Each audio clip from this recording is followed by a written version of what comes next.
'Tis the season for festive football, and the best way to watch it, down your local Green King Sports pub. Of course, Christmas is all about having a drink, having a catch up with your friends and family. So make sure you get down to a Green King Sport pub where you can have refreshing pints, delicious food, and of course, every football game that's showed live on telly. Every fixture from TNT, Sky and Amazon is live at every Green King Sport venue. That means wall-to-wall action on their huge HD screens. Head to your local Green King pub and watch every winning goal, top bins volley or dodgy VAR decision in an atmosphere worth sharing. And the best thing about it all is, if you download the Green King Sports app, you'll receive 10% off your drinks every time there's sport on the telly.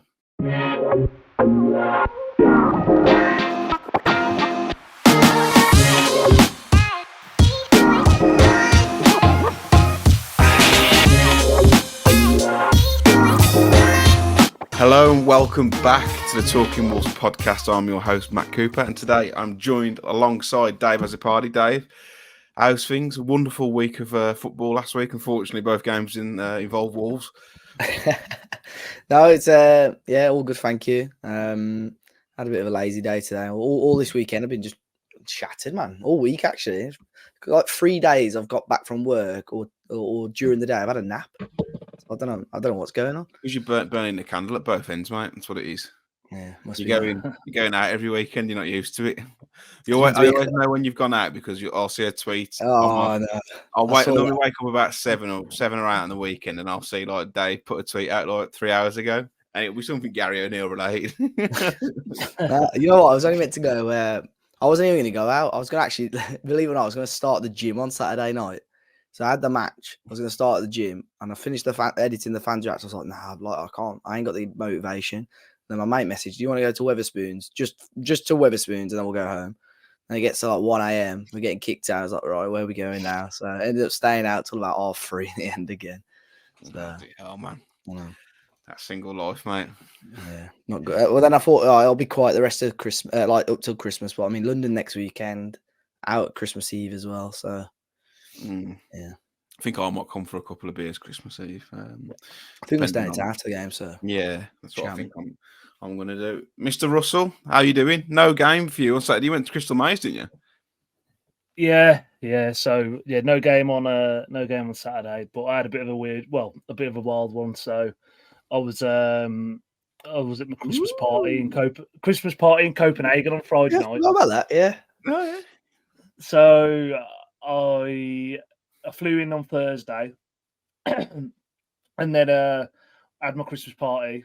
I left the party around about 1:15 in the morning, locally. Walked back to the hotel. It was about a 30-minute walk via McDonald's. Yeah, walk back via McDonald's. Got into my hotel at 1:45, and then my alarm went off at 4:15 in the morning, Saturday morning. No. Yeah, and then I flew directly from basically Copenhagen to Manchester to then do the Crystal Maze. So I was absolutely fucked. Yeah, so not the best. I feel like you should have picked one or the other, mate, if I'm honest. Well, yeah, I mean, Crystal Maze has been booked since last Christmas, to be fair. And I was keen when it's a new company and stuff, so I thought it'd be all good. And then I literally woke up, started walking from my hotel to like the metro. There's 24 hours to get to the airport. It's in about 10 minutes. I walked halfway and had to turn back around to the hotel and just go to the toilet for 15 minutes because I was just like, this isn't good. I thought there's no way I'm getting on this metro and not throwing up. So, yeah. Man, so literally, it was one of them. Nah. Left his kids in the hotel. No. And then, I got on the flight. I sat in the airport and everything. I just wasn't talking. I don't know what I was doing. Everything seemed to be going past me, and I was just not in a good place. And then I got on the flight, and it was only like a third full. So I had like a row to myself, which was good. So I just lay down, fell a kip, but it was just full of like Danish Man United fans. And little did they know they were going to get spanked by little old Bournemouth. So that was quite fun. See the result afterwards and thinking they've got to fly back to Copenhagen after that.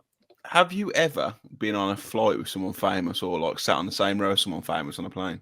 I'd imagine, Jord, you've done a lot of travelling, so.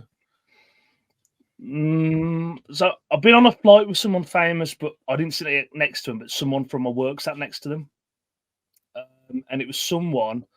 It was someone from the boys. Oh yeah. It was what's he called? It's the Israeli guy from the boys. Plays for he's Frenchy. Oh yeah. So he's flying back from Heathrow.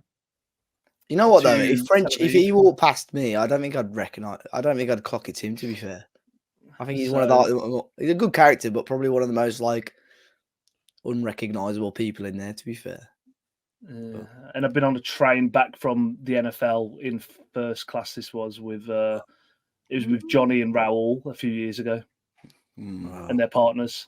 Ain't no re for me on the tube. If you're gonna talk tubes and trains, Dave, have you ever been on a flight with someone famous? Trying to think, probably pop up like obviously not me, but my mom sat next to David Hasselhoff on a flight before. No, yeah. That was your dad. No. So they were going to Berlin, and my mom and dad, I think they were in first or business class or something. And my dad, they put my mom and dad on separate rows. And my mom was like, "Nah, like I'm not having this." Like my mom was like, my dad is like, "Well, just get on the flight and we'll see what happens." And some guy sat next to her, and she kept texting my dad, saying, "I'm sure this looks like David Hasselhoff." Like I'm sure. And then like I don't know what triggered it, but it was. So she got a picture of him. But apparently, like he was sound, but literally just spoke about himself the whole entire flight. Like so. Yeah, there is a picture somewhere. I think there's a picture framed in my house, like taking the mick. Really, so. I reckon your dad was like keeping a keen eye, thinking he better not be on him, my missus. Because your mum's quite a looker, isn't she? So when I flew back from Vegas last year, the road behind me, and Jord will probably know better than Dave, was Joe Calzaghe and Darren Barker. Oh, nice. And then Adi Aladipo was like, he just talk sport and whatnot. Aladipo, he was like to the left as well. But Joe Calzaghe looked like he'd not been to bed for 4 days. There was one. This is like proper Zedley. Aidan Flint was on one of my flights a couple of years ago. Oh, James McLean was on it as well, and the whole Wigan squad. I forgot about that. No, Rotherham. Was he at Rotherham or Wigan? Was that Wigan as well? Yeah, Wigan when he was it. I don't think he was at Rotherham. Yeah, they were in our hotel as well. They'd just won promotion a couple of seasons ago. I think it was Wigan. Yeah, they were all there. But we've got to talk about football, unfortunately, lads. I don't particularly want to. I want to try and combine the two games into one because that's how I kind of felt like I'd watched it. Start with the Burnley game.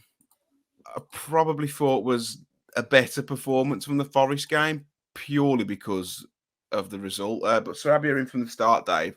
We did say he'd get game time, especially over the festive period, just because of the amount of fixtures there are. Yeah. I mean, he started both games, didn't he? And I thought, I felt with how these two teams started as well, it probably made or how we imagined they would set up away from home. It sort of made sense. We knew we'd have a lot more of the ball.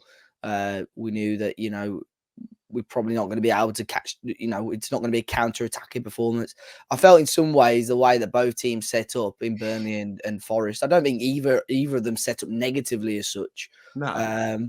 But it's one thing for Wolves. I'm sure I read a stat. I don't know it off the top of my head, but in terms of when we have a lot more of the ball, I think Wolves do, especially under Gary O'Neill, are struggling to find that sort of bite to really just kill off the games. But I mean, Burnley game was okay. I was sort of disappointed with how flat it was. There were some certain people in the comment section on the reactions and the fans react saying that, it was a good, almost tactical battle. We knew how Burnley were going to come and set up, made life difficult for us, and we got the 3 points, which is fair enough. And I suppose, our form against Burnley historically has been awful. So obviously it was good to get that off our backs as well. So I didn't get home on Tuesday night or go to work Wednesday morning so excited and so happy we won, but 3 points, scored another goal, kept a clean sheet and extended our unbeaten run at home. I think both games, Jord, but I was watching it thinking these are two poor sides, as in Wolves were poor against Burnley and Burnley were, and Forest were against Wolves and Wolves were. So essentially 3 poor sides, but I saw Semedo coming for a little bit of a stick for the Burnley game, but I probably thought he was the best player on the pitch, to be honest. I thought he had a decent game, yeah. I think I think it's because Koleosho looked quite lively, didn't he? Like for that first sort of 15 minutes or so, and he'd scored 2 goals, I think, against Sheffield United, and I think he might have even got an assist as well. And I quite liked him when I saw him, when I've seen him. Koleosho, yeah, I think he looks bright, and I don't think Semedo had a bad game against him at all. I thought Semedo looked after him quite well, and unfortunately, probably for the game, or definitely for Burnley, that he went off injured, and it seems like he's probably out for the season now as well, which is a shame, really. But no, I just think it's one of those things, really. Like Semedo gets beaten with a shitty stick because his attacking output probably isn't what. Well, his attacking output isn't what Doherty's was 3-4 years ago, and he's always been hit with that stick. We signed him for like 37 million quid. You'd expect more. And the only reason for that is if Wolves are spending 37 million pound on any sort of player, they need to be like levels above. It was a lot of money, but we knew that at the time. And I just think he's getting tarnished with the price tag. But as I've said before, it's Mendes money. It means fuck all. You get Semedo for 37, Fabio for 35, then you get Moutinho for 5. It's the trade-off, isn't it? You got Jota for 12, and it's just it doesn't really matter, really. It's just you're on that merry-go-round, and you pay what Mendes tells you got to pay, and you're going to win some and you're going to lose some. But yeah, I just think he's an easy target to get stick for, and for me, other than I feel like he could add a few more attacking contributions to his game. I don't really feel like he lets us ever down, really. Do you know what I think it is? And the problem in all of this, and I'm going to say it, and you're going to think, what? Adama Traore? Because every time now a player in a wide area gets the ball, and Semedo, if you're watching, he looks after the ball really well. He never loses it. He may go backwards, but every time we get a player in a wide position now, for some reason, fans just expect him to beat the man. Every single time, even on the left-hand side, even with the wingers, and sometimes that's not the case. And I think we've been spoiled with Adam because every time we got the ball, he would try it. And they obviously see similarities with Semedo, but he's not that type of player. No. I mean, don't get me wrong, when he has his legs, he can get. I mean, he went past Charlie Taylor well, but I don't think that's his role. No, it's not. And that's the same reason, obviously we've still got Neto who does that when he's fit as well for us, that he'll just get the ball and run and beat a man. And you are right, Matt. I think it's like Sarabia's had a lot of stick in terms of people think he's shit. And the reality is, he's not shit. He hasn't got blistering pace. And I think there's just too many people, like you say, have been spoilt by watching Wolves have these sort of, direct, very fast wingers and beat men for fun. That if you can't do that, you shit automatically. But it's also, for me, as well, a bit of the FIFA generation that anyone who ain't got a sprint speed past 85 ain't a good footballer. But it's true, though. Everyone wants to do everything at 100 mile an hour, and it's not about that. And Sarabia shown, I thought, in both games, he's class. For the Burnley goal and the Forest goal. Even that little turn away he did with Charlie Taylor, you don't need blistering pace. He's just clever. But I thought that, I know I said Semedo played well, but I thought Sarabia was probably the cut above anyone else on the pitch against Burnley. Not so much against Forest, but just pops up in the right areas. And just because he doesn't go past the man, like you said, Jord, he sees things, and he was good for the goal. He was great for the goal against Forest as well. But yeah, I think you raise a good point against Semedo. I thought that the midfield struggled a little bit with Sanderberg, especially driving forward. I've always liked Sanderberg. I think he's a good footballer. Shouldn't be that good with the ball at his feet, that size. But I think we miss. I said last week or the week before that we need a midfielder, but I don't know what. I almost feel like that kind of profile, Dave, where good on the ball, but can also just drive with it and can carry players on his back. And we haven't got that person. That is the midfielder. In not necessarily Sanderberg, but someone that will get the ball. And I felt at Forest game especially, get that ball and drive it forward. Look up, think, right, I'm going to get this ball up the pitch 20 yards and lay it off to somebody in a better position. Yeah, exactly. But I think the Forest game especially was I think Semedo was almost being instructed to play sort of a lot further up almost, and a bit more of a double pivot between him and João Gomez. So Semedo was like taking up a lot more of the position on the right hand side, Yeah. almost as Sarabia was drifting in field. And then that at times that restricted the passing of the back three and the back five in general really struggled to play forward passes. And I felt Totti and Hugo Bueno really, really struggled with the lack of options there. So I think Gary O'Neill made comments about the players being tired on Tuesday. And then obviously I think he made comments about it again on Saturday. But at the end of the day, I think he said it on Friday in the pre-match, I want them to give a big performance today because we've got 8 days rest after that. And we just didn't see it. It was a tired performance against Forest. But I do agree. I think somebody in that midfield there that could drive the ball forward. And that's no disrespect to the Lamina and João Gomez at the moment, because I think Lamina could do that. But he was doing more of it against Sheffield fucking Forest. Yeah. I felt against Spurs he could do it as well, but then we've seen Boubacar do it. But obviously, I think in terms of quality on the ball, he's probably not as comfortable on the ball as someone like Sander Berge would be. But yeah, I think I don't think that will be a priority for Wolves in January, but that's definitely something to maybe consider going into the summer. Well, if you believe the rumours about Josh Brownhill, then they're obviously looking to address it. I know, Jord, that they've courted him for quite some time. I like him, I do. He's got good delivery as well. Good from set pieces and threat from outside the box. But again, isn't he a bit samey to Tommy Doyle? He's definitely more athletic and puts himself about. But is it, I don't know, like, for me, he doesn't scream like... the price is good, but good. We've got a different profile now. Yeah, I think... I mean, I've been a big fan of him as well. I think I said in the summer I'd have quite liked him. And yeah, look, I do feel like you probably have addressed that a little bit with Tommy Doyle. I think Tommy Doyle might be technically better than Josh Brownhill, but I think Josh Brownhill will get around the pitch a bit better than Tommy Doyle would. And like you say, it's a good fee that's been spoken about, but it's one, like you say, it's a very similar profile to what we've already got. And do you need another midfielder to do that sort of job? I mean, the obvious one, like you say, where we've got that midfielder who could drive with the ball like that was Matheus Nunes when we had him. But we used to play him out wide because we just didn't trust him in a midfield too. And it's that sort of profile we're after, to be able to take us 30, 40 yards up the pitch. I know in January they will do good business. I've got every faith that they will go and get players. I think we know that they're going to be active in the market again from what we've heard and what we've been told, that they'll get a couple in. I just, like you say, they've got to be different players rather than similar profile, because we don't need to stockpile centre midfielders for the sake of it. Do you not think someone like Bellegarde could play that role though? I mean, he could, but potentially. But I don't think he's physical enough to play it. Not in a 2, in a 3, yeah. But you think we're restricted a little bit by the formation as well at the moment? Definitely, and I think that's what Tommy Doyle fell victim of on Saturday.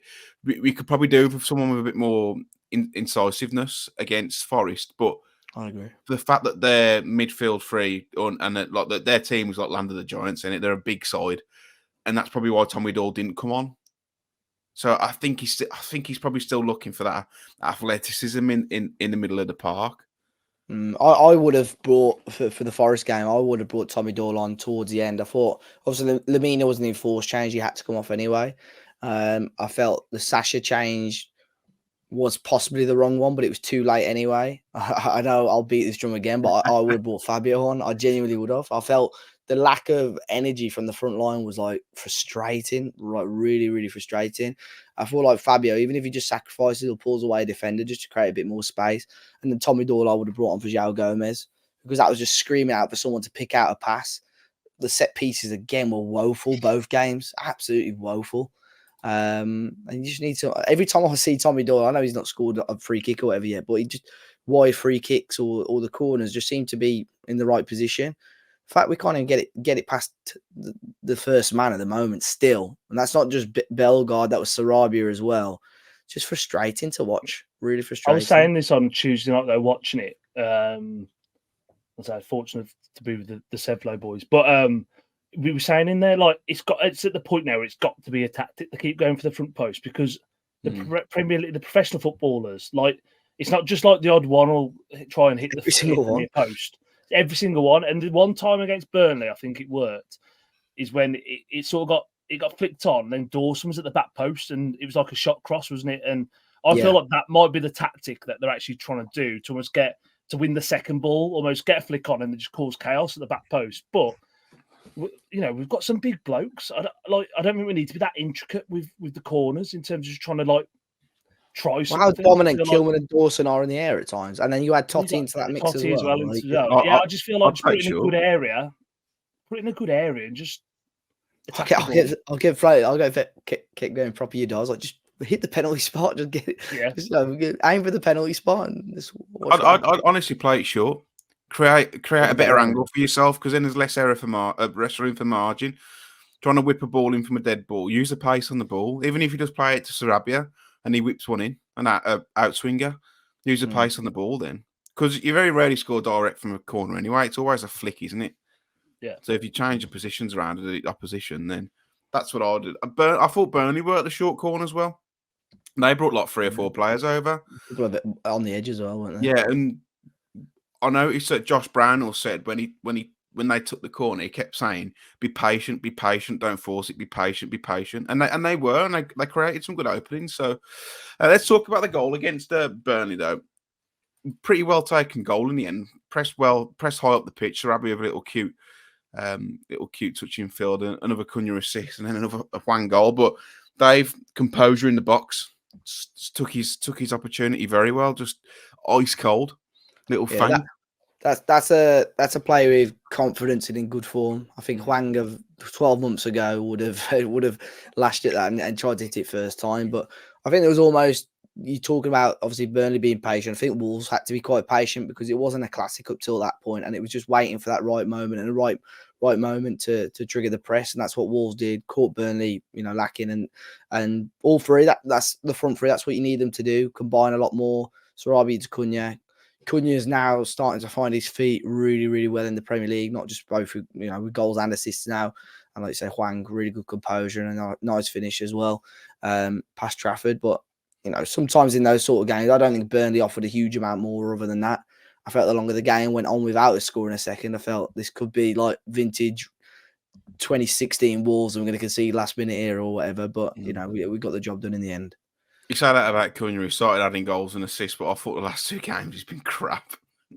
I think Hwang has though as well. I think he has, yeah. Very poor, yeah. I think probably Sarabia has been the best out. I think in terms of Cunha, I think game. What I've not seen him do enough of, or a lot of the last few games, not just the last 2, but the last few weeks, is the first 4 or 5 games of the season where he was picking up the ball and just driving it forward, and beating every man. Not really seen him do that enough. I think that's by design, though. I think Gary O'Neill said, we need him to be further up the pitch. So, but then you said that, and he's becoming deep quite a lot. But for me, I think he's quick enough to try, and there were opportunities against Burnley where I would have played it in behind, but no one was making the correct runs. So I don't know if that's a player restriction or whether it's just like we were talking about earlier, fatigue. But there were opportunities there to try and get in behind, and we didn't take them. I think with the Burnley game, though, it was just a very poor game, but the only kind of glimmer of quality in the game stood shown, and we scored. But Jord, I was expecting a reaction against Forest, if I'm totally honest, mate. Sarr back in. I thought Bentley did well against Burnley, kept us in the game. That double save was tremendous. But I just expected more, and if anything, we got less. Yes, I know the players are tired, but if that is the case, I think that's a very clear message that Gary O'Neill doesn't trust any of the other players on the bench, apart from maybe 1 or 2. Yeah, I think the worst thing that could have happened before that game happened, where Forest got smashed 5-0, and it almost rejuvenated their players to try and put in a performance with Steve Cooper, who they quite obviously clearly like as a group of players. And again, I know people will mock Steve Cooper for a lot of things, but I actually think he's a decent coach, to be honest with you. Best looking Cooper. Well, yeah, he ain't gonna win any birds on Take Me Out, but we'll stick to his footballing ability. Yeah, so first of all, that for sure, I feel like that was probably the worst thing that could have happened, because Forest, they come with a bit of steel and determination and grit, and I think they were well worth the point, to be honest with you. And then, look, I think it's quite clear. Like we've spoke about it a few times on here now. Like he clearly doesn't fancy Sasa because he doesn't know what to do with him. No. First of all, number two is as well. I feel like Fabio Silva's got more chance of playing for Wimbledon Pool Bar on a Sunday than he has playing for Wolves again. Come January, I just think he's just on the bench because he's on the bench to fill a spot. It's quite clearly he doesn't trust a few of them, or doesn't rate a few of them, and I feel like as well he's brought some players. He's going to be bringing some players in. There'll definitely be shipping some out as well.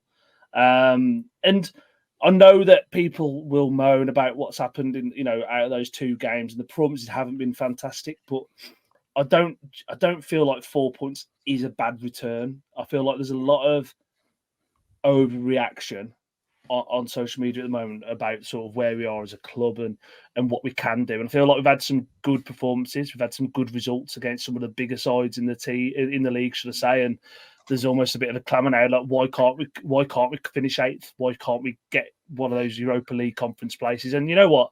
Why not? It's true. Why not? But I feel like if you factor in what happened at the start of the season, where we all were, where the panic was, and sort of, you know what, we take 17th here, it could be a real long season. I just feel like you need to give a bit of balance. And on paper, we should be getting 6 points, but I don't think 4 points is the bad return. It's another 2 unbeaten at home, keeps that run going, and it's just okay. It's okay, and I feel like the players are tired, but Gary O'Neill can't keep using this as an excuse. Come January, where he's got the chance and the ability to change it and rectify that for it to get players in that he fancies and he wants to bring. I don't think he can still keep using it now. To be honest, so he's got players on the bench. Not next week. No. 8 day rest as well. If you like, I said 6 points because of both the opponent. These are probably the first 2 games we've had at home where we're expected to win, and I expected us to win. However, if we'd have said this is how you're going to play, absolutely stink the gaff out and still get 4 points, and have snapped your hand off. But I'm not happy with that still. I think the last 2 performances have been slightly concerning. And that's not me saying like Wolves are going to go down, but I just don't. It doesn't feel sustainable. Like, I don't think we deserve 4 points. I think Forest were lucky not to beat us, to be honest. I think Burnley were lucky not to get a point. I think Wolves have, and there's 2 parts to this. I think, like Jord, you were saying on social media, there was quite a bit of a reaction. There was somebody that had said, we're not going to get into Europe with performances like that, and people are saying, hold on, like, where was Europe in the situation? I've seen quite a few people, I don't know if they were parody accounts or whatever, saying that Gary O'Neill shouldn't be in charge or his time should be up or whatever, whatever. But I think it was after the Burnley game. I think it was on TNT where basically they asked him how he thought the season was going, and they were happy because the goal, and I think he pretty much made out the goal from Fosun or Matt Hobbs or whatever, was to stay in the Premier League. They just said to him, make sure this club's a Premier League club come the end of the season. So, we're more at the moment, we're more than exceeding that. But I think he surprised us with the level of performance or the results that we're getting against your Man Cities, against your Spurs. That point against Villa now looks amazing. The point against Newcastle, he has set himself a standard, especially at home with how we're playing. So, like you said, Matt, when it is 2 games that on paper are probably the first 2 real winnable games at home, it is frustrating. But going back to what you said, Jord, I think I said it on the review. I think if someone offered me 4 points, and knowing that Gary O'Neill was concerned with fatigue and so on, I think I would have taken it. I don't get this fatigue argument now. Like, we use players off the bench then. Like, you can't. Yeah, but in regard, the ones he was concerned about, 3 minutes to go. The ones he was concerned about the most though were the front 3. So, like, in terms of Hwang, who would you have replaced Hwang with though? Bellegarde. Yeah, but then you got Saraba and Cunha there. But then he obviously needs to start trusting. I mean, I just think Klajdzic is the completely wrong option. Or you change formation, or you put Semedo or Docker right wing. Who else would you bring on? I'm not even going to mention it. So every game that we've played poorly in, they will say no cap. Fabio should have come on. But to be fair, I get it because he's a bit more. The side A one should have been. He should have come because he would just run across. He would have pulled defenders about. So I mean, we spoke about last week about Sasha and Fabio, but it's very clear to see that he doesn't fancy either of them, and I wouldn't be surprised if both of them moved on in Jan because we don't play. We never play like a team that would play with Klajdzic as the focal point. We No. just don't do it. And But we haven't got the quality out wide. Again, going back to something I've said on there before, is to play with someone like Kalajdzic, you need to put balls in the box early and sort of hit early crosses and just play around him and off him. I don't think we've got the quality from our fullbacks to play those sort of deliveries that you need to have to bring a big man into play. And it is more so the fullbacks than the inside forwards or wingers, because you want to hit him early if you're going to play him. And I don't feel like Semedo or Bueno have got the quality to do that, to play like these sort of early balls or early crosses into the box. Bueno doesn't look fit, mate. He looks a shadow. He looks of a miles off footballer. it. I don't know what's going on with him from last year, and to coin a Michael Richards phrase, burst onto the scene, like he did at Palace away. Like, I don't know if it's confidence, I don't know if it's fitness. He just doesn't look the same. Even against Burnley, and again, I didn't see much of the Forest game, so I can only talk really about Burnley. Like last year, he'd got the ball and tried to do something with it. He'd attacked the full back and he'd have tried to get a ball in the box. He doesn't even do that. He doesn't even look like he wants to even try it. It's not. You can tell he's not even processing. I'm going to beat my man and put a ball in the box. He's like, I'll come inside. Yeah. It's just very safe. Yeah. And I feel like with Aitnery out, dare I say it, because I know it hasn't really worked. Like, we probably should go back to a back four and put Totti as left back. I think. I mean, Totti had a stinker against Forest, I thought. So did Bueno. And to be fair, Totti is normally fairly steady. I know, Dave, you love him, but having Aitnery on that left-hand side with Totti, like Aitnery is very resistant to a press, looks after the ball, never loses it. Totti, he's a bit all over the place sometimes with the ball. When you have Bueno and Totti on that left-hand side, who are both the exact same at the minute, like a fucking hot potato between a pair of them. You know, it's at Forest after 5 or 6 minutes. They just targeted it. They just that left-hand side, left-hand side, because they could see that neither of them could trap a bag of cement.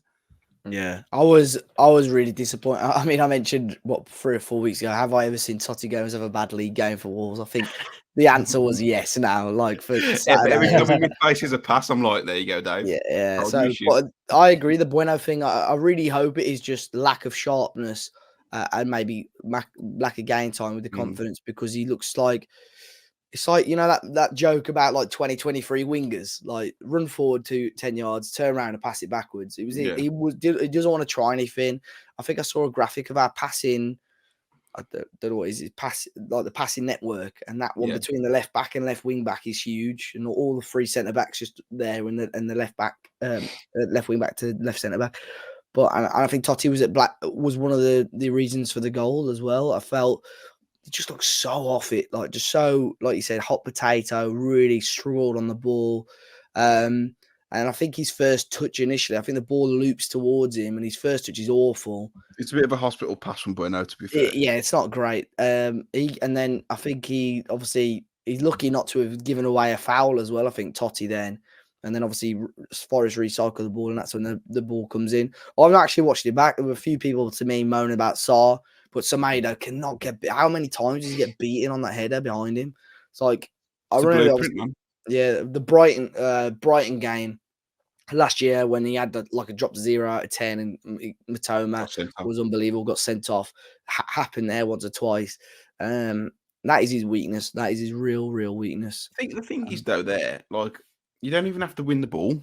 You just got to put yourself back, because if you just jump with a defender and he doesn't make contact with the ball, you're going to give a foul. You've just got to make it difficult. Two things is either his awareness is awful, or he's scared of taking a hit. Tough tits, you've got to take one. I know. But the only thing I will say with that is, and I think it's more so his positioning that gets him in trouble with those sort of goals, because, I mean, if you stand still, or you're static and you're trying to win a header versus someone who's got a run on you, it doesn't matter if you're 3-4 inches taller, they're always going to win the ball. Like, they're always going to win the header. And I think Semedo's probably, 5'10"? He might just be about 6 foot. Like, if Harry Toffolo's bit small, I think, maybe. Like, like as soon as you get a run on someone, you've got no chance, it kills you. You've got to be aware of that. You have got to be aware of it, and that's the thing. You've either got to stay out of it a little bit so you can run onto the ball as well, because you just seem to get sucked in under it, or you've got to anticipate it quicker. Like you've got to just anticipate the ball's coming in, and you've got to change your body position, because as soon as he's jumping pretty much vertically up in the air, anything that's coming this way behind you is just going to come straight through the back of you. Like say you're going to get clattered, and maybe he's scared of getting clattered, but like he's not doing anything at the moment. It's just getting very easy to get beat. It's a blueprint, man. Talking about hospital passes, I can't remember. It was definitely Cunha who like lobbed it back across the back line, and I can't remember. We obviously dealt with it, but there was a point where he'd lobbed it towards Semedo, and it just like it was an awful ball, and Forest pounced onto it. It was just little bits like it reminded me of. I don't know if you guys remember. I think it was. I think it was Torino in the Europa League when Jimenez did it. Yeah. Jimenez like volleyed it back towards goal, and then Patricio missed the ball completely. I'm like, oh my god, what are you doing? Molyneux won it. That. Yeah. That was Southampton, yeah.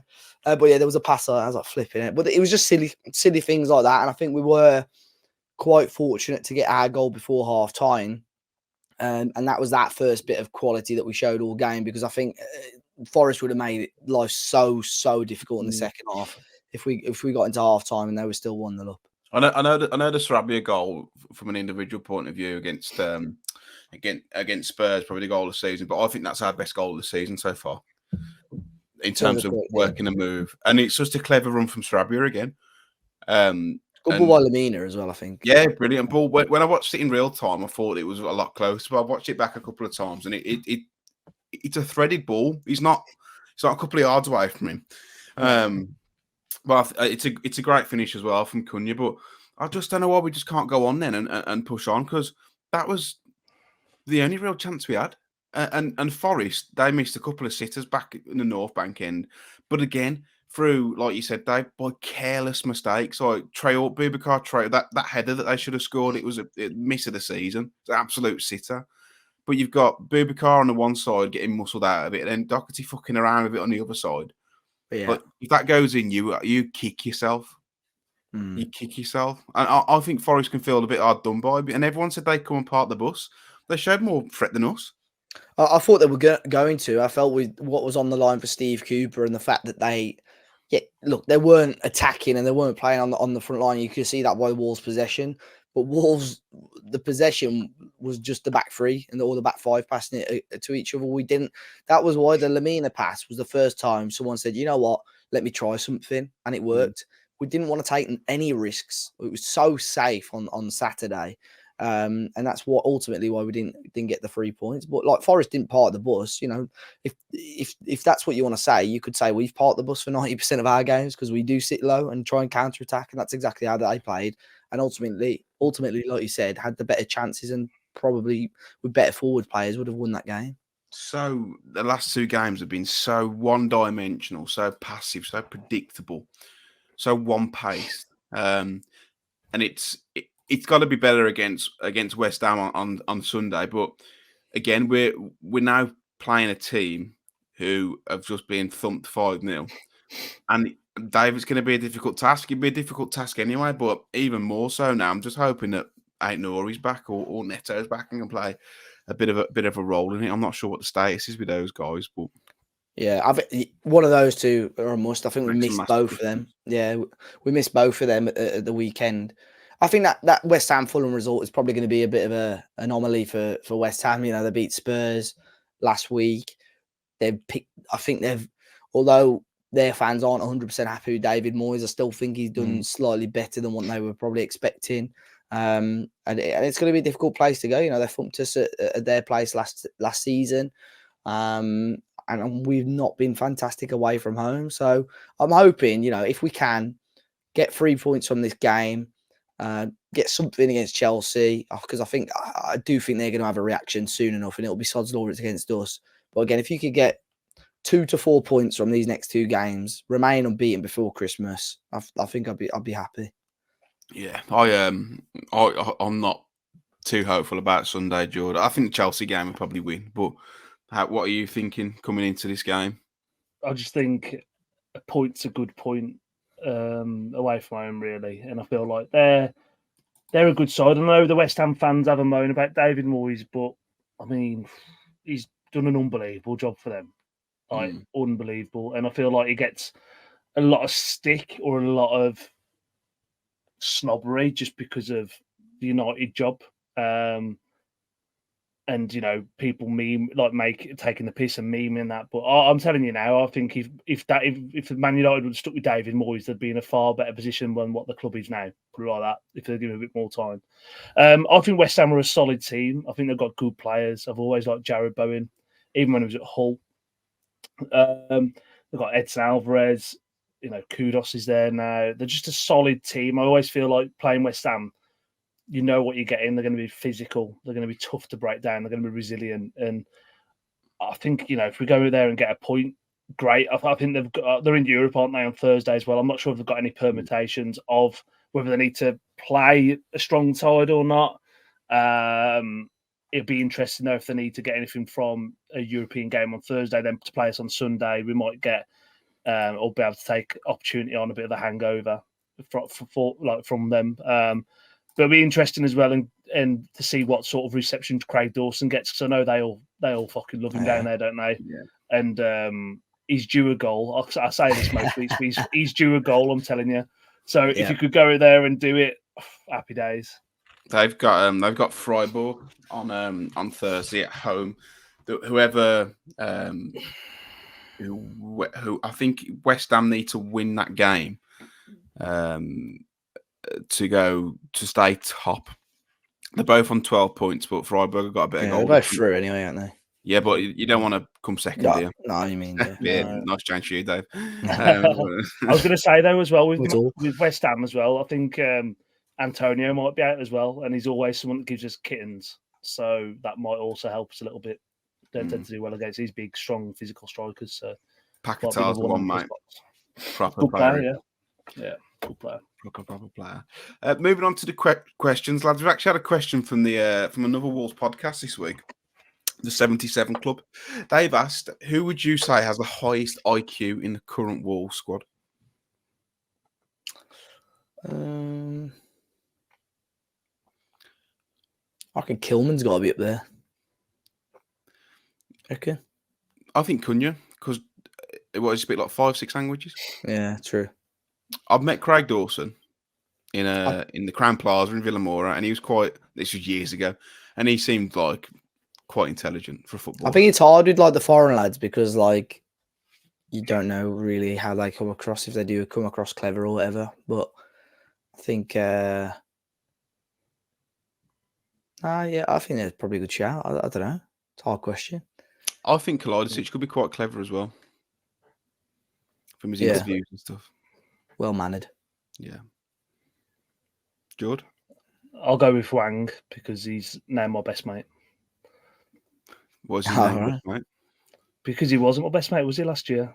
And now he's I'm basically trying to get in his good books in case I ever meet him. I'll go, remember what I said about you? About it. I'm glad it spurred you on, mate. Yeah. Nothing but Neto has asked, does Gary O'Neill not trust Doyle? I thought Doyle would have been perfect in the last two games when we knew he'd have a lot of the ball. The fact that Doyle didn't even get a sub opportunity was surprising. I think we've covered this, haven't we? But I think he trusts him, but I just think what he lacks in physicality, he won't almost allow for that against teams like Burnley and Forest. But most teams in the league have got two big snotters in the middle. So where do you go from there? I think Forest should have come on, and I think it could have made a difference if you gave him like 5 or 10 minutes. But the Burnley game, I think he did the right thing. He kept those physical plays on in the midfield, and that's what had to happen. And we weren't necessarily chasing the game in that one. But the Forest game, I think all it needed was a cheap foul on the edge of the area, and then you got a proper, or another corner. You got a set piece specialist on there, really. Jordan, any thoughts? No, it's exactly the same. I think he trusts him. I think he thinks he's a good player, like we all do. But I feel like he'll benefit from a change in system. I feel like if we move from the back five into a more sort of a 4-2-3-1, 4-3-3, you'll see the best of Tommy Doyle at that point rather than, doing the job that Gomez and Lamina are doing. I'm not saying he can't do that job, but I just don't think he can do that shuttling job as well as those guys can. Nick Morris has asked, my question is, why are some fans moaning? In the last 2 home games, we probably would have lost last season. It's 4 points out of 6 without our 2 best attacking players in Neto and Aït-Nouri. Keep the faith, guys. We're doing okay. Gary O'Neill, Barmy Army, spoken like a true Dave has a party half full. I love that. Go on, Nick. Love that. I agree. I mean, you can moan. Not every single game is going to be unbelievable. Like I said earlier, neither game was a classic, and I was frustrated with the performances. But you can't be calling for, I think if you sit down and you look at what the stats and everything else, like Nick said there, we've got some key players missing. We're in a good position. If we can still get some points, before the halfway point of the season, we'll be in a really nice area. Amar's Music Show, police knows, had another question asked. If you had a fans referendum to keep scrap VAR, how would you vote? He said he'd vote to keep for 2 reasons. People forgot how awful decisions were pre-VAR, and I also don't understand how people can get mad at a video replay. The issue is the refs and the guidelines used to make decisions. My personal opinion is I would scrap it. I would keep goal line technology, and I would keep automatic offsides. My bugbear is you're going to get decisions wrong, but when you're taking it to a video referee, he's got 4 minutes to slow it down in every single angle known to man and still get it wrong. That's where my problem is. I'd rather him just get it wrong to start with, and I can accept that. If you have automated offsides, I would agree. Yeah, but without offsides and goal on technology, things that aren't subjective. Yeah, if you got automated offsides, I'd get rid of it. If that wasn't an option, I would still keep it. But I think it is those officials. But I don't know if you saw the Joe Bellingham goal that got disallowed at the weekend. Oh, shocker! It's about that's what I thought. If that was Wolves like a last minute winner and like you didn't have VAR, you'd be absolutely livid. So I think if you have got some sort of technology still for offsides, I think that's the key thing, really. Yeah, you've got to only use it for black and white decisions. I feel like it's already proven it's not working. Like you say, the subjective decisions that you could show 10 people and everyone's gonna have a different opinion on it. And I feel like VAR is giving referees on the pitch the ability to cop out and just give decisions and then feel like the mates will bail them out rather than going on what their gut feeling tells them. Start with. Got to get rid of it for me. In terms of get rid of the VAR, but keep the black and white ones. Staff's Chris has asked, what's the best food that you only ever eat at Christmas that isn't pigs in blankets? Right question. After 8's got to be up there for me, I think. Oh, shit. I'm not a big fan. To be fair, and this might sound a bit weird, I have a roast dinner pretty much every week, like weekend. So like anything, I'm not a big fan of turkey. Anything else on the roast dinner is what I would have every other week anyway, really. So it's got to be like the chocolate or whatever. I don't have a roast I very rarely have a roast because I never find the time to do one. So I think for meats, not the roast, but more selection of meats. Because like Christmas Day, I like to do a bit of duck and I might do a bit of beef with turkey or chicken. So just like that bit of variation with the with the meats, I think. What about you, Jord? So yeah, I'm the same as Dave. I tend to have like a roast dinner or close enough to a roast dinner pretty much every week. Even if it's just chicken wrapped in bacon, just to shove it in the air fryer and have, all that sort of stuff. Like something that I always do at Christmas, or as a family, we always do at Christmas, which we would never do any part of the year, is get like mini sausage rolls, but like cook them yourselves in the oven. So I get like a big bag of frozen sausage rolls, put a bit of milk on the top of the pastry, and just shove them in the oven. For me, that's like a Christmas treat. To be fair, that don't normally have. So yeah, I'd go with that. To be fair, we have as well, but it's normally a Boxing Day thing. We have like this like slow cooked ham. It's almost a bit like a gammon. I was going to say like a gammon joint as well. Very slow cooked gammon. Unbelievable, man. And we normally have that on Boxing Day, and then there's loads left over. Have them on sandwiches up until about New Year. With stuffing and meat cobs like for the next 3 days. Yeah. Outrageous. Your gaff stinks. Your arse is hanging out. Before I move on to the career path game, so I know that's why you're all stayed this long. I just want to give a shout out to Steve Bull, not for his goal scoring exploits, but I contacted the club recently. Lost my granddad, and obviously my dad's lost his dad, and my nan's lost her husband. Been poorly for quite some time, and it stopped my dad from going to the games, and obviously my nan's been feeling pretty shit and been married 65 years. And I spoke to the club and said, "Is anything they can do?" And we had a visit from Steve Bull last week. I'm sure you've seen it on my Twitter. But he come round for an hour, brought my nan some lovely flowers, and stayed and had a couple of coffees, and was just fantastic. And it definitely lifted the spirit. So, you know, little things like that. I know we criticise the club, and I certainly do, but little things like that go a long way. So thanks to Bully and the club and Wolves wishes. Really appreciated it. Right then, career path game. Are you ready? Are you ready, guys? Remember, if there's a 5-0 whitewash, someone's going. Can I just say, can I throw something out there, by the way? Surely Finn's got to have a TikTok dance for just career path game avoidance. I don't think we'll ever see him in front of a camera again, to be honest, mate. So. No, maybe not. It feels like a while. He goes points per game anyway, and whoever finishes bottom at the end of the season's doing one. So. Yeah, but Finn's actually not got a bad record. Finn's got a good player. We need Finn to play. Well, Finn would be ahead of Jord at the moment on points per game. Exactly. And that's a joke, especially after last week. Performance. It's a joke. Right, are you ready? Yep. Let's go. His internet seems quite good as well today. Your internet seems all right today, Jord. So no excuses. No excuses. No back my window as well. Yeah.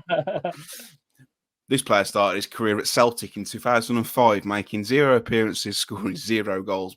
During his time at Celtic, he moved on loan to Dundee United in 2006, where he scored 2 in 13, before making a move to Wolverhampton Wanderers in 2006, making 6 appearances, scoring 0 goals. During his time at Wolves, he made a loan move to Southend United in 2008, scoring 1 in 18.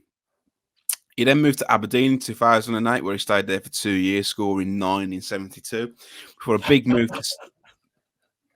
I'm just laughing. Looking at Dave's face. A big move to I can't see him, but a big move to Celtic in 2010, where he stayed there for 6 years, scoring 20 goals in 134 appearances.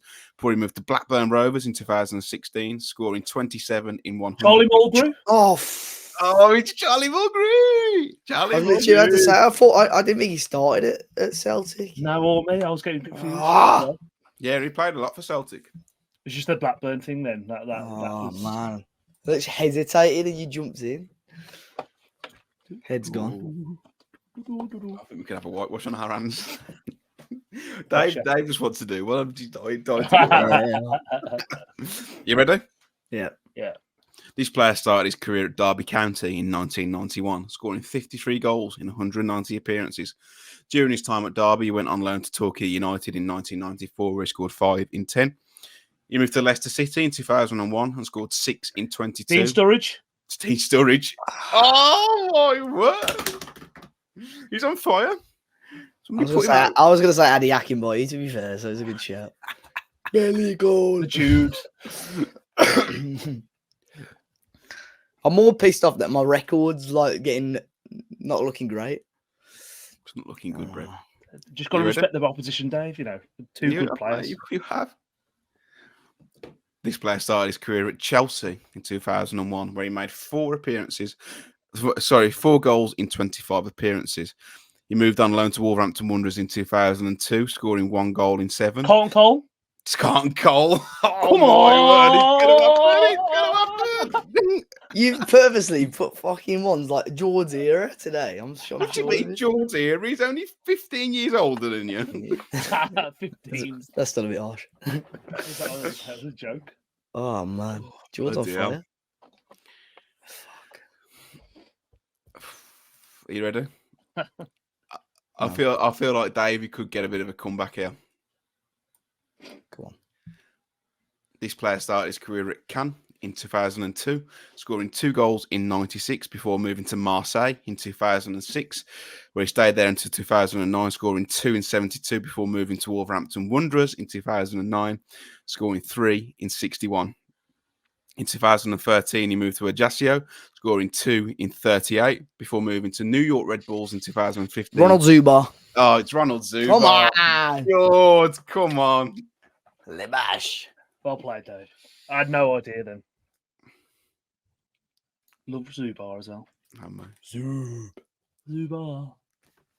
That goal at West Ham. Wow. Belter. The net. The sound of the net on that goal.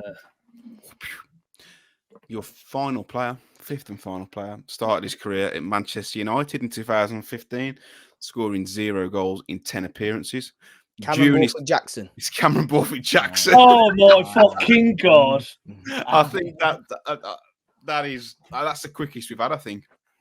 That's ridiculous. Thank you. I think that's the quickest we've had. That is superb. Dave, would like to update the scores. So 18 to Jord's 14. He's catching me every week. Start then. Yeah, I mean, the Zubar one was a great shout, to be fair. I wouldn't have got that, I don't think, unless... Well, I don't think I'd have got it because I sort of forgot even his career after Wolves, to be fair. Cameron, that's just ridiculous, the Cameron Borthwick-Jackson one. Ridiculous. But to be fair, the Carlton Cole one, like, you only... Charlie Mulgrew, I'm upset about. I wouldn't have got Sturridge. I haven't kept a list of all the players that we've had, so we're going to have duplicates now and again. But that's fine, isn't it? Because I don't have the list. But I think I know. I don't think we've had any duplicates yet. I've been doing it for a few months. But No. Yeah, scores on the door so far after 7 games. Dave's on 18, Jord's on 14, and Finney's on 3. But if we are doing it on a points per game Finney's now doing the dance. Yeah. How many's Jord's on 1.5 a game? He's getting. I'm on 2 a game. Yeah, Jord's on 2 a game, and Dave's on what's that 2.2? Something like that. Something like that. My maths is off. Finn would be on 10.5 on averages. So yeah, he's bottom. Bottom. That's where he's going to stay if he doesn't keep turning up. Yeah, hopefully we get him back on the next one because I do miss him. But yeah, any other business, lads, before we sign off? No, I've just seen Johnny in the under-21s, mate. I saw actually there was an article today. I don't think it was a rumour as such, but Celta Vigo are being touted for him to return there. I think they got Benitez in charge. So I think they're after him last in the summer and Getafe. Yeah, so he's gone. But yeah, I think this week hopefully we get some more transfer news popping up. Fabio and Johnny on loan, do you reckon? Yeah, I think both of them loan deals. Both loan deals. Mm. The door is still slightly ajar for Fabio, mate, for him to return. Mate, give him a chance against West Ham. He scores a winner. It's a different narrative. He's the most underwhelming number 9 in Wolves' recent history. I say recent, but like, are you talking like numbers as in the person who's got the on the back of his shirt, or just number 9 position? Who have we had? We've had Raul, we've had Fabio, we've had Ebanks, Blake. Who was he after? Stephen Fletcher was 10. Fletcher was 10, wasn't he? Yeah. There's got to be a meme in there. Like, I'm searching Wolves number 9s very quickly. Ebanks Blake had it for a very long time, didn't he? Wolves did a quiz. I'm just skipping it. I can't even skip it. We'll come back to it. We'll come back to our next week's pod. Yeah. If you can name some number 9s, to be fair, I think it's I've positioned that as being quite harsh, but I think if I've got one from back in the day actually. Harvard Flow was a very. I've got it. Yeah. Number 9. The number 9s: Nathan Blake, Sylvan Ebanks Blake, solid player, Raul Jimenez, and then Fabio Silva. So there's not been that many, to be fair. Really? So between 2011 Raul to 12, after Ebanks. Yeah, we did have a number 9 for like that's got 6 years. Leon Clark was number 9, wasn't he? Yeah, maybe this is. So why is this? Why are we skipping here? Then? Oh, that's in the Premier League. Sorry. That's Premier League. That makes reason why the 6. Yeah, that's my bad. That's all right. Dave, where can people find you? Should they wish to follow you? At Dave as a party on Instagram and Twitter. Jord. Cheers, lads. Yeah, so Jord was 7 on Twitter and Instagram. When will the podcast be out next week, Dave? Because I'm not here. I'm in Edinburgh for the weekend, so I won't be around. But is it going to be a Monday night or Tuesday release again, or it might be Tuesday night for a Wednesday release? I've got a list, sorry, of the number 9s very quickly. So we've got Fabio, obviously now, Jimenez. Before Jimenez was Rafa Mir, Oh shit! Nua Dicko, Leon Ooh. Clark, Lee Griffiths, Eubanks Blake, Andy Keogh, Carl Court, Ganea, Nathan Eva, Blake, Adam yeah, Proudlock, Ganea. and Ketspire. They're all the ones since Adam 2000. Proudlock was number 9. Yeah. Okay, sorry, Fabio, you're not the most underwhelming. Yeah. I'll probably Proudlock take. I'm trying to think when he was number 9. 0102, apparently. Yeah, because I think he was in the playoff final. I'm sure he was like number 30 something, wasn't he? Then again, Nathan Blake. The number ones are good as well. You got Joe Cesar, Carl Akimi, John Flatt. I can't remember him ever getting the number 1 shirt. Not number 1. He's a coach now, anyway, isn't he? Yeah, he was. I was sat next to him one of the games with the Budweisers. He was in one of those with the Budweiser seats. Yeah, it's good.